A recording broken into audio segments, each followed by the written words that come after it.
বিদ্যাবুদ্ধির দিক থেকে আমরা সবাই অল্প বিদ্যার লোক, কিন্তু তাই বলে যে আপনি সবসময় অজ্ঞই থেকে যাবেন এটা উচিত না। যেমন আমি শুধু এই সেন্সে বলতেছি না, এই যে আপনারা যারা আজকে মাঠে বসা, আপনাদের মধ্যে এমন অনেক লোক আছেন যাদের মধ্যে স্পৃহা আছে, যোগ্যতা আছে, কিন্তু কাজে লাগান না। আপনাকে সব সময় শ্রোতা হয়ে এই নিচে বসে থাকার জন্য আপনি জন্ম হননি। আপনাকে একটু চেষ্টা করলেই আপনি ওখান থেকে এখানে আসতে পারেন, কিন্তু অধিকাংশ মুসলিম যুবকরা সেই ইচ্ছাটা আপনি করতেছেন না। আপনার সেই মেধাটা আপনি খেলতামশায়, অলসতায় নষ্ট করে দিচ্ছেন। এটা মোটেও উচিত নয়। আমিও একটা সময় এখানেই ছিলাম, এখনও এখানেই থাকি, কিন্তু এতটুকু আপনি জেনে নেন যে এখানে আসতে আপনাকে শুধু একটু মেহনত লাগবে, আল্লাহর অনুগ্রহ লাগবে, একটু বড়দের সাপোর্ট লাগবে, আর আপনার একটু মেহনত লাগবে। তাহলে আর আপনি হয়তো সবসময় শ্রোতা হিসেবেই না, বরং আপনার কিছু আপনি জাতিকে দিতে পারেন। আর এতে জাতির উপকার হোক বা না হোক, আপনার উপকার হবে। কারণ আপনি যখন কিছু দেওয়ার জন্য দাঁড়াবেন, তো আপনি কিছু প্রথমে নিবেন, নিয়ে দিতে পারলে দিবেন, না পারলে কোনো ক্ষতি নাই, কিন্তু আপনার উপকার হবে। তো এই জন্য যখন আমাকে এই বিষয়টা নিয়ে কথা বলতে বলা হয়েছে, একটু সাহস করে দেখলাম যে দেখি বিষয়টাতে আছে কি, যদিও খুব সেন্সিটিভ। সাহস করে নিলাম, তাতে আমার উপকার হয়েছে, অনেক কিছু জেনেছি। যেমন প্রত্যেকটা শেখের কিছু কিছু বক্তব্য তো আমরা দেখে নেব পরে ইনশাআল্লাহ, এই ব্যাপারে যথেষ্ট জ্ঞান আপনারা পাবেন। তো আমরাও যখন স্টাডি করেছি এই 10 মিনিট কথা বলার জন্য, তাতে অনেকগুলো কিছু ঘাটতে হয়েছে, দেখতে হয়েছে, তখন দেখলাম যে না, নিজের উপকার হয়েছে। এটা একটা কারণ। দ্বিতীয় কারণ হচ্ছে যে বিষয়টা এতটা জটিল না, এটা মুতাশাবিহার অন্তর্ভুক্ত না, যে অস্পষ্ট বিষয় এই ছোট ব্যক্তিরা কেন এই বিষয় নিয়ে কথা বলে। বিষয়টা হচ্ছে একেবারে স্পষ্ট, আর এটা হচ্ছে কোরআন সুন্নাহ দ্বারা স্পষ্ট। কেন বললাম স্পষ্ট? এটা এই জন্য সাহস করেছি কারণ আমরা ইসলামে বিশ্বাসী। এটা আমি আমার থিওরি বলতেছি। আমরা দেখতে পাচ্ছি আল্লাহ সুবহানাহু ওয়া তাআলা ইসলামকে পূর্ণ ঘোষণা করেছেন, তাও আজ থেকে 1400 বছর আগেই। রাসূলুল্লাহ সাল্লাল্লাহু আলাইহি ওয়াসাল্লামের জীবদ্দশাতেই তিনি আমাদেরকে জানিয়ে দিয়েছেন যে ইসলাম পূর্ণ। যে ইসলামের মধ্যে জুতা কোন পায়ে পরতে হবে এইটা শিক্ষা দেওয়া হয়েছে, যেটা আপনার মানে ইবাদতের সাথে যায় না, জাস্ট একটা আদব, যে জুতা কোন পায়ে পরবেন এটা ইসলাম শিখিয়েছে। একটা মুসলিম নয়, অমুসলিমের সাথে কি আচরণ করতে হবে সেই দিক নির্দেশনাও ইসলাম দিয়েছে। বাথরুমে কিভাবে ঢুকবেন সেটাও ইসলাম দিয়েছে। একটা পশুর সাথে, পশু পাখির সাথে, পশু পাখির যে হক অধিকার আছে, কিভাবে এটা আপনি পুরা করবেন এই শিক্ষাও ইসলামে আছে। এত ছোট ছোট বিষয় নিয়ে যখন ইসলাম কথা বলেছে, আপনি এটা ভাবলেন কি করে যে আমাদের মালিক আমাদেরকে জমিনে বসবাস করতে বলেছে, তার বহু বিধান কায়েম করতে বলেছে, আর তিনি রাষ্ট্র কিভাবে পরিচালনা করতে হবে, রাষ্ট্র দখল করতে হবে, এটা না শিখিয়ে আমাদেরকে ছেড়ে দেওয়া হয়েছে? না। কারণ ওই যে বললাম যে জুতা কোন পায়ে পরতে হবে এটাও যখন ইসলাম শিখিয়েছে, আপনাকে জানতে হবে আমাদের রব আমাদেরকে এটাও শিখিয়েছে যে ঘর থেকে পার্লামেন্ট পর্যন্ত একজন মুসলিম কিভাবে বসতে পারে। আল্লাহ সুবহানাহু ওয়া তাআলা অনেককে করে দেখিয়েছেন। যেমন ইউসুফ আলাইহিস সালাম, তাকে তার ভাইয়েরা হত্যা করতে চেয়েছিল, আল্লাহর কৌশল আমাদেরকে দেখিয়ে দিয়েছেন যে কিভাবে একজন পরিত্যক্ত ব্যক্তিকে রাষ্ট্রের ক্ষমতায় নিয়ে যাওয়া যায়, আল্লাহ দেখিয়ে দিয়েছেন। ফেরাউন ধ্বংস করতে চেয়েছিল হককে, আল্লাহ হককে বাতিলের ঘরে লালন পালন করে দেখিয়ে দিয়েছেন। তো এটা হচ্ছে আল্লাহর ক্ষমতা।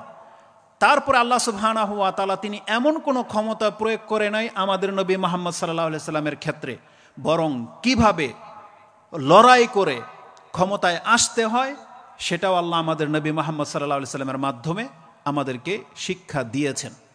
তো আমাদের কাছে কোরআন হাদিস থাকতে এত কেন অস্পষ্টতা? আপনি কেন বুঝেন না যে কিভাবে রাষ্ট্রে আপনি ইসলাম নিয়ে আসবেন, যেখানে আপনার নবীকে উত্তম আদর্শ করে আমাদের কাছে প্রেরণ করা হয়েছিল? তাহলে বিষয়টা স্পষ্ট।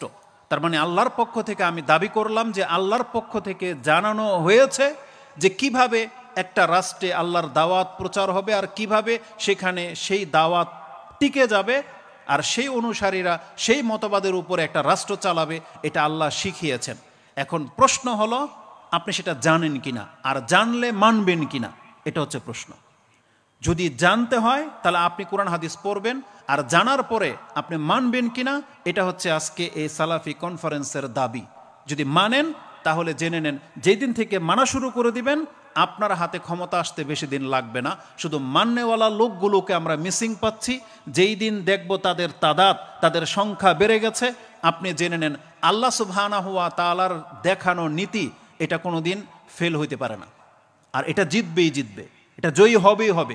শুধু ওটাকে টিকানোর মতো লোক লাগবে। আসুন আমি আপনাকে দেখাই।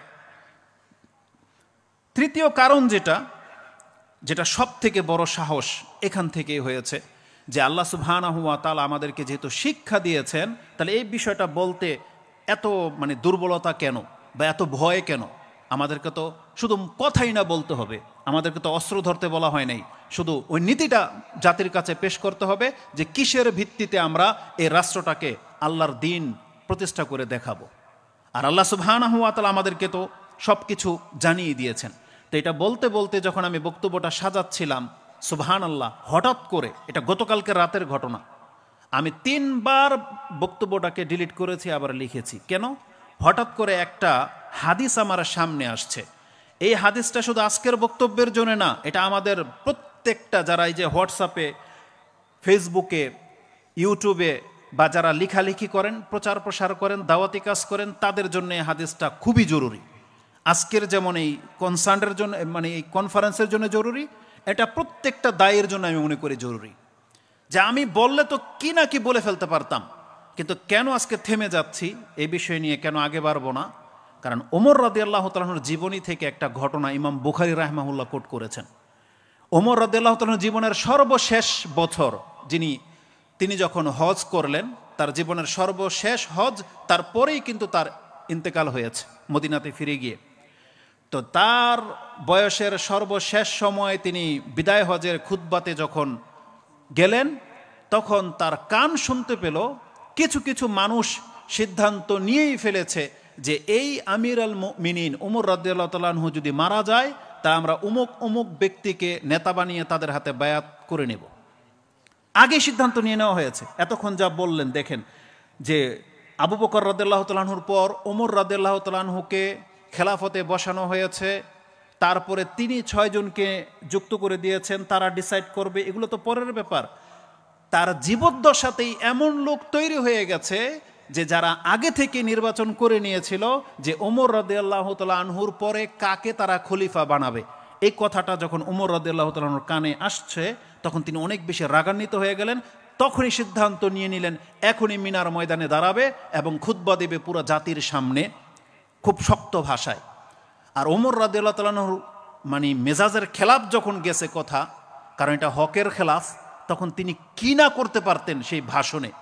যখনই তিনি ইচ্ছা পোষণ করেছেন, সেখানকার আরেকজন জ্ঞানী, তার নাম হচ্ছেন আব্দুর রহমান বিন আউফ। এই আব্দুর রহমান বিন আউফ ওই যে 6 জন উপদেষ্টার একজন।